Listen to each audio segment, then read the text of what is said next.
दोस्तों, हमारा मन बहुत चंचल होता है। हमारे मन में कई तरह के गलत विचार आते हैं। दोस्तों, आज हम एक कहानी के माध्यम से जानेंगे एल तो दोस्तों, इससे पहले कि आप इस बौद्ध कहानी में खो जाएं, इस चैनल को सब्सक्राइब जरूर कर लें। कहानी शुरू करने से पहले अगर आप गौतम बुद्ध को दिल से मानते हैं या उनके सच्चे भक्त हैं, तो कमेंट बॉक्स में ओम बुद्धाय जरूर लिखना और इस चैनल को सब्सक्राइब जरूर कर लें। चलिए कहानी शुरू करते हैं। एक समय की बात है, बंगाल की खाड़ी के किनारे एक छोटे से शांत गांव में भैरव नाम का एक युवा लड़का रहता था। भैरव अपने क्रोधी स्वभाव और चंचल मन के कारण गांव भर में प्रसिद्ध था। उसका मन हर समय विचारों से भरा रहता था। इस तूफान ने उसके मन को एकदम बेचैन कर दिया है। उसके जीवन से शांति मानो गायब हो गई थी और वह हमेशा अपने ही ख्यालों में खोया रहता था और तनावपूर्ण जीवन जी रहे हैं। उनके अशांत मन और क्रोध के कारण उनके अपने परिवार के सदस्यों और गांव वालों से भी संबंध अच्छे नहीं थे, जिससे वह और भी अधिक अकेला और अपमानित महसूस करने लगा। वह और भी अधिक मानसिक तनाव की स्थिति में चला जाता है। एक समय की बात है, भैरव अपने गांव की गलियों में घूम रहे थे। तभी उनकी मुलाकात एक महात्मा बुद्ध से हुई, जो एक पेड़ की छाया के नीचे ध्यान में बैठे थे। महात्मा बुद्ध के चेहरे से निर्मल शांति की आभा झलक रही थी। इस असीम शांति में भैरव महात्मा बुद्ध की ओर आकर्षित हुए। जब भारत महात्मा बुद्ध के करीब आया तो उसे अपने आसपास एक सकारात्मक ऊर्जा का एहसास हुआ। भैरव को एहसास हुआ कि इस असीम शांति और सकारात्मक ऊर्जा का स्रोत कहीं न कहीं महात्मा बुद्ध के भीतर ही था। इसलिए वह वहीं बैठकर उसकी आंखें खुलने का इंतजार करने लगा। थोड़ी देर बाद जब महात्मा बुद्ध की आंख खुली तो उसने एक युवा लड़के को अपने सामने बैठा पाया, जो बहुत तनावग्रस्त और नकारात्मक भावनाओं से भरा हुआ लग रहा था। भारत में महात्मा बुद्ध की ओर हसरत भरी निगाहों से देखा और बहुत विनम्रता से कहा, गुरु, मेरा मन बहुत अशांत है और मेरे मन के विचार मुझे खाए जा रहे हैं। मुझे एक पल के लिए भी शांति महसूस नहीं होती। क्या आप मुझे सिखा सकते हैं कि मैं अपने अशांत मन को कैसे शांत करूं? महात्मा बुद्ध ने भैरव की पीड़ा को समझते हुए करुण दृष्टि से देखा और कहा, मेरे प्यारे बच्चे, मैं तुम्हें एक कहानी सुनाना चाहता हूं। इस कहानी में मानसिक शांति और खुशी के रहस्य छिपे हैं। क्या आप कहानी सुनना चाहेंगे? भैरव ने हाँ में सिर हिलाया और पूरी एकाग्रता से कहानी सुनने को तैयार हो गए। उसके अंदर जिज्ञासा चरम पर थी। बहुत समय पहले की बात है, एक नगर में शक्ति नाम का एक आदमी रहता था। शक्ति बेहद महत्वाकांक्षी व्यक्ति था और उसे हर काम में लोगों से डांट की जरूरत पड़ती थी। यदि उसे किसी से असफलता और बुराई सुनने को मिलती है तो वह गहरी चिंता और तनाव में चला जाता है। उनका मानना था कि सफलता और भौतिक शक्तियां वांछित खुशी देंगी, लेकिन वह जितना सफलता और प्रशंसा के पीछे भागता था उतना ही मानसिक तनाव में डूबता जाता था। लेकिन अचानक शक्ति का सामना उस समय के मशहूर महात्मा बुद्ध से हो गया, जिसका नाम महाकौशल था। महाकौशल अपने शिष्यों को ध्यान की शिक्षा देते थे और वह स्वयं एक बहुत ही ध्यान मग्न और प्रबुद्ध व्यक्ति थे। महाकौशल की अद्भुत एकाग्रता से प्रभावित होकर शक्ति ने उनसे अपने भटकते मन को शांत करने का उपाय जानना चाहा।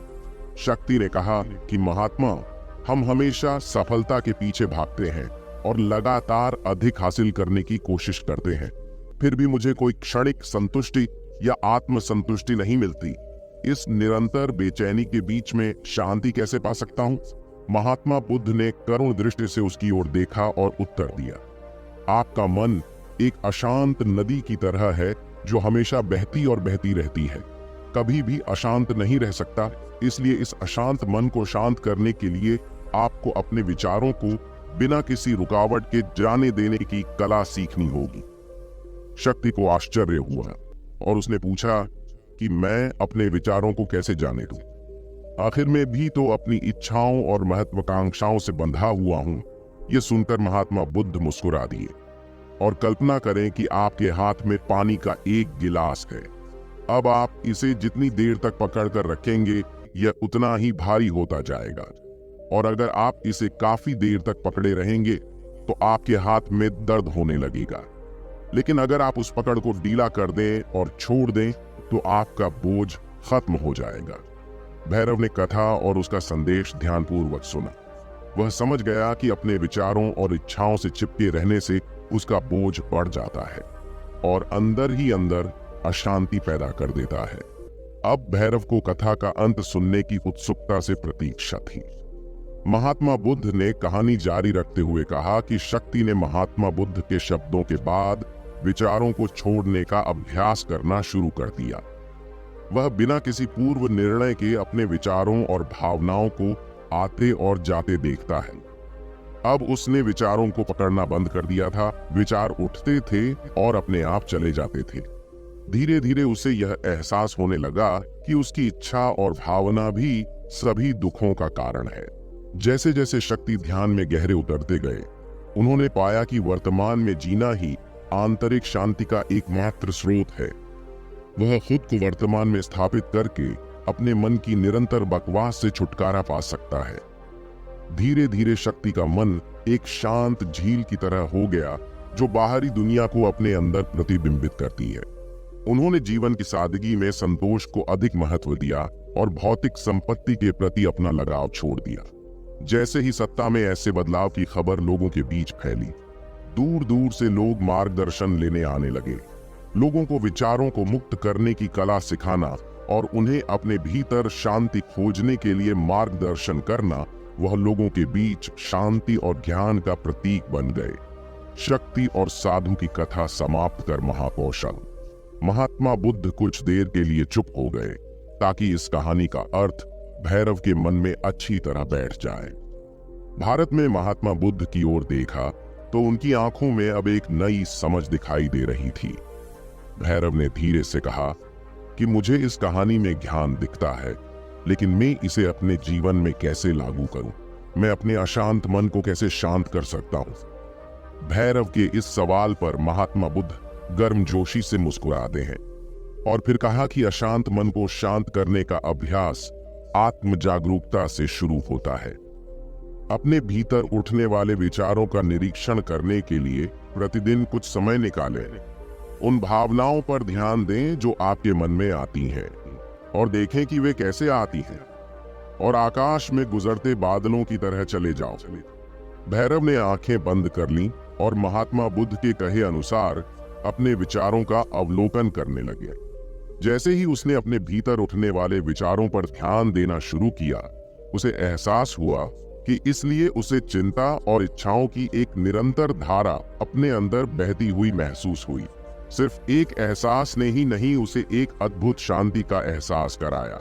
उन्हें यह भी एहसास हुआ कि यह सभी विचारों और भावनाओं से अलग है। महात्मा बुद्ध ने आगे कहा कि जैसे शक्ति ने खुद को सभी मोह माया से अलग कर लिया था, अपने मन को अशांतकारी विचारों और भावनाओं से मुक्त करने का अभ्यास विकसित करें। बिना किसी पूर्वाग्रह के विचार को वैसे ही स्वीकार करें जैसे वह आता है, और फिर धीरे धीरे उन्हें जाने दें और अपना ध्यान वर्तमान क्षण पर केंद्रित करें। लेकिन भैरव ने टोकते हुए कहा कि क्या होगा अगर विचार और भावनाएं इतनी मजबूत हों कि वे बनी ही रहें और दिमाग से निकलने से इनकार कर दें। महात्मा बुद्ध ने भैरव की बात पर सहमति जताते हुए सिर हिलाया और कहा, ऐसे कई मौके आएंगे जब आपके मन में सवालों का बवंडर चल रहा होगा। जब आपका दिमाग आपकी बात ही नहीं सुनेगा, तो ऐसे में आपको अपनी सांसों की ताकत पर विश्वास करना होगा। एक बार फिर भिक्षु ने भैरव से कहा, अपनी आंखें बंद करो और अपनी सांसों पर ध्यान केंद्रित करने के लिए अपने पेट को ऊपर उठता हुआ और मथता हुआ महसूस करो। महात्मा बुद्ध ने बताया कि जब भी आपका मन अशांत हो तो तुरंत अपनी सांसों पर लौट आएं। सांस की वाद्य गति आपको तुरंत वर्तमान के चरणों में वापस खींच लेगी और आपको शांति का अनुभव कराता है। एक महात्मा बुद्ध के निर्देशानुसार आने और जाने वाली सांसों पर ध्यान केंद्रित करने का प्रयास किया। इस छोटे से व्यायाम से उन्हें मानसिक शांति का अनुभव हुआ। उसे याद आया कि उसकी सांसें हमेशा उसके साथ थीं, जो उसे वर्तमान क्षण की याद दिलाती थी, आराम और शांति लाता है। भैरव के इस विकास को देखकर महात्मा बुद्ध मंद मंद मुस्कुराए और बोले, मेरे प्रिय, बेचैन मन को शांत करना एक ऐसी साधना है जिसके लिए बहुत प्रयास और दृढ़ इच्छा शक्ति की आवश्यकता होती है, क्योंकि लगातार व्यायाम से मांसपेशियां मजबूत होती हैं। उसी तरह नियमित अभ्यास से मन भी शांत होता है। स्वीकृति में सिर हिलाते हुए एक महात्मा बुद्ध को धन्यवाद देते हुए उन्होंने वादा किया कि आज से वह अपने अशांत मन को शांत कर सकेंगे और अपनी गैर शक्तियों को मुक्त कर सकेंगे और अपने भीतर शांति पाने के लिए इस यात्रा पर निकलने में सक्षम हो सकेंगे। महात्मा बुद्ध ने भैरव के कंधे पर हाथ रखा और कहा कि मुझे आपकी क्षमता पर बहुत विश्वास है और आपको जल्द ही अपनी आंतरिक शांति मिलेगी, लेकिन याद रखें कि यह आसान नहीं होगा। लेकिन अगर आप दृढ़ इच्छा शक्ति और खुले दिल से प्रयास करेंगे तो आप निश्चित रूप से वह टुकड़ा पा लेंगे जो आपके अंदर है।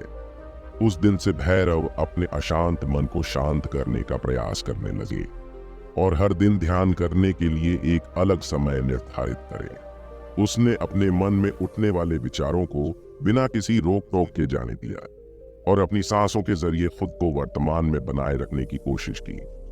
समय के साथ अभ्यास करते हुए भैरव को अपने अंदर शांति का अनुभव हुआ।